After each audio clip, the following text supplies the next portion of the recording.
When I'm not throwing myself into my newfound career of mermaid photographer, I like to answer questions and comments that I get on YouTube, so let's get to it. When doing the A minor 7 arpeggio by using the fourth as a passing tone, you could also say you're doing a minor pentatonic run. Too many ways of looking at the same thing. And that brings us to the dirtiest secret of all time. It even took me a while to figure it out. Chords and scales and arpeggios are all the same thing. I think a lot of times we kind of choose to lump them into different categories. Like, all right, I'm going to practice my chords. A minor, G major 7, F major. Now I'm going to practice my scales. A minor. Now I'm going to practice my arpeggios. G major 7, whatever. It's all the same thing, okay? So in the spirit of this question, I just kind of want to demonstrate this because understanding this really helped me out with naming chords, moving around the fretboard. It just helped me become a better musician, helped me with other instruments and stuff too. So what he's talking about, and the lesson I gave the other day, was I was talking about doing an A minor like this, okay? So an A minor chord is an A, a C, and an E. Rocking the Emeryld guitar out, by the way, today.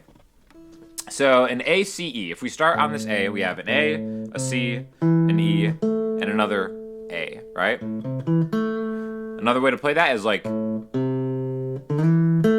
right there. That interval right there, I think, has a lot of utility for kind of shredding and moving around the fretboard, right? Going down a string and back 2 frets to line yourself up like that instead of like that, okay? Now when you start thinking about it that way, it's like, all right, well, if I play this and this and this and move my way into that A minor arpeggio, I can add that fourth in between. 1, 2, 3, 4. Stick with me. Stick with me. It's going to make sense in a second. I know some people are like, oh no, now he's playing scales. No! We're going to go to here, which is the 7th from A minor 7, A, C, E, G, A, C, E, G, A.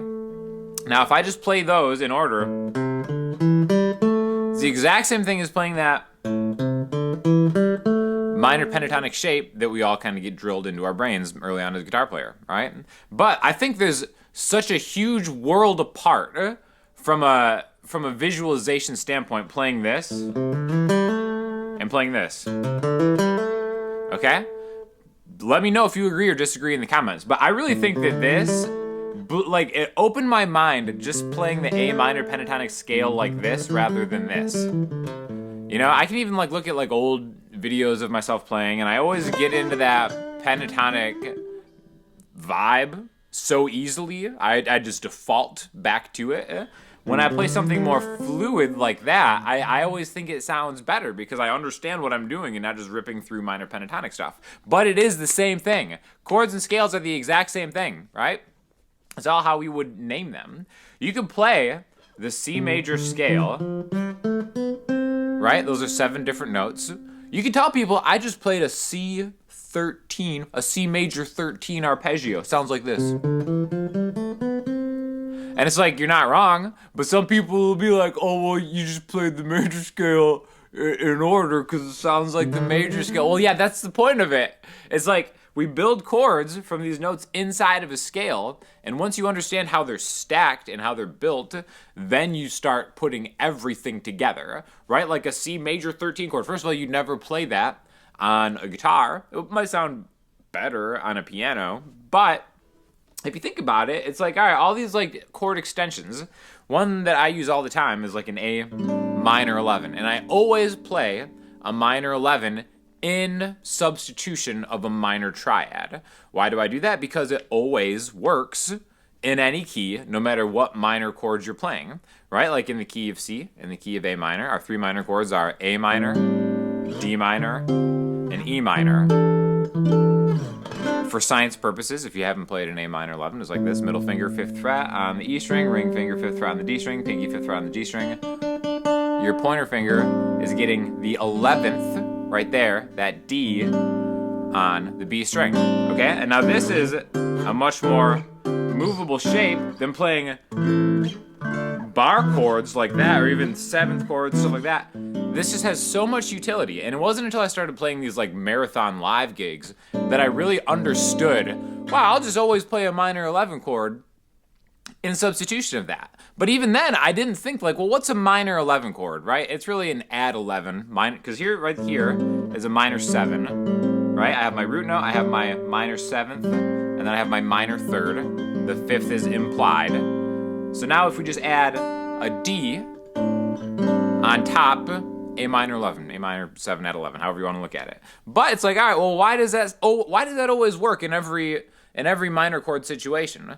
Because if we have an A, it's minor 3rd, a C, a D, it's 11th, it's 5th, it's 7th, and it's octave. And A minor 11 is just the minor pentatonic scale. And since minor pentatonic scales always work no matter where you are, an A minor 11 chord, or a D minor 11 or E minor, whatever chord you're in, find a minor note, the 2nd, 3rd, or 6th note, or even the 7th note if you're really saucy, and just throw that shape on there, and you get the same utility of using the minor pentatonic, but in kind of a different way. So I really think that it's so important to understand how chords are built, and the best way to do that is to take those scale shapes that you've probably already drilled into your mind, and then just think of stacking it, right? Like, you know, why it's a minor add 11, if you want to talk about that, is because chords are built with like a root note, then a 3rd, then a 5th, then we go odd numbers, then we go a 7th, and then we'd have a 9, but we don't have that note, we don't have a B in an A minor add that I just played anyway, and then we go to the 11th, which is going to be the D on top of that, right? So the 4th note is really the 11th note. Once you get past that 1, 3, 5, 7, it's just adding 7 to everything. Again, that might be a little too advanced, but I've got a bunch of stuff on my Patreon if you guys are interested in that. I just think that it really opened my eyes to how a lot of this stuff works just by going through chord building, seeing how they come from scales. Chords are built from scales, and arpeggios really are like the perfect way to like look at that, and then understanding what notes go into what chords will make you a totally different and better player. Sean, do you have any videos, courses for beginners? I'm stuck on beginning, always, over and over again. I think some basics have been left out by teachers in the past who, not dissimilar to you, know their craft so well they forget about the issues common with slow bloomers. Many thanks, love your vids, but would really like to know what the hell you're talking about.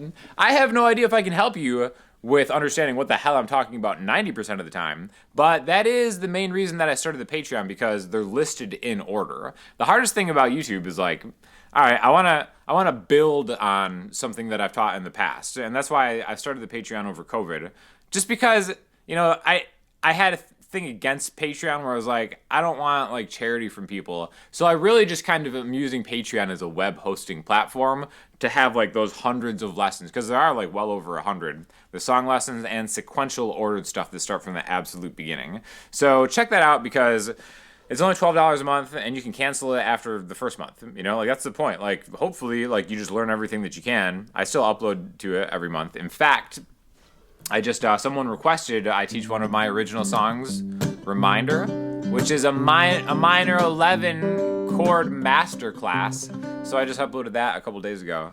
So hopefully you stick around, but yeah, definitely check that out, because everything is in sequence and in order, so you can start wherever you are, and if you are a beginner, you can kind of just jump to the middle and just see what you missed, and then just go back one or forward one and rock it out that way. Whenever I see your videos, I want to play guitar and use drugs. That makes you my favorite YouTube guitar person. Thank you for that. I would not condone drug use to anybody, but I appreciate that you're having a good time. I wish the hell you folks would quit using the word hack in your titles. Hack is a programmer's term and only applies to computers. I find the folks who use the term as clickbait turn out to be hacks themselves. Bottom line, you made a good video that did not need the term hack. It stood on the merits of the matter. I don't even know where to start with this one as far as like how YouTube works. Made a good video that if it would have been called How to Understand Scale Degrees Across the Fretboard in a Way That Your Memory Will Remember, that would be a 1% click-through rate, and YouTube would bury it. So sorry that we have to use the word hack, but they are kind of hacks. Also, it's funny that I've been accused of being a hack myself in the same breath as you saying that hacks are only computer programmers. So are you accusing me of being a computer programmer? Because I can't take on computer programming skills right now. I'm too busy with this mermaid photography. All right, so for listening homework, I'm going to throw you just some classic Wolf Alice. Love this whole album. Starts off with just a banger, so check that out. But also, we're going to have some reading homework, too. A longtime subscriber and follower of the channel, Ronald Light, has released a book, and I just bought that, and he brought it to my attention that he made it. It's on pedal culture, and it's got, like, just a lot of kind of cool, like, backstories and, like, histories of, like, all the different pedals and stuff. So I know a lot of people out there are interested in pedals, just like I am. So again, super cool. Happy to support my man for making this book. And then again, like a lot of times, if you guys have anything that you're working on and you're proud of, feel free to send it over to me. I'll take a look, because it'd be cool to maybe like start promoting other people's things of people that follow the channel. So, you know, we can build that happy community of hacks that I've been striving for the entire time. So again, really cool. Congrats, Ronald, on getting this up and getting this published. That's a big milestone for anybody to do. So I will also link you in the description if you guys are interested in checking this out. So like I said, if you have any questions or comments, hit me in the comment section, Instagram, Twitter, the website, join the Patreon, and I will talk to you all soon. Thanks a lot.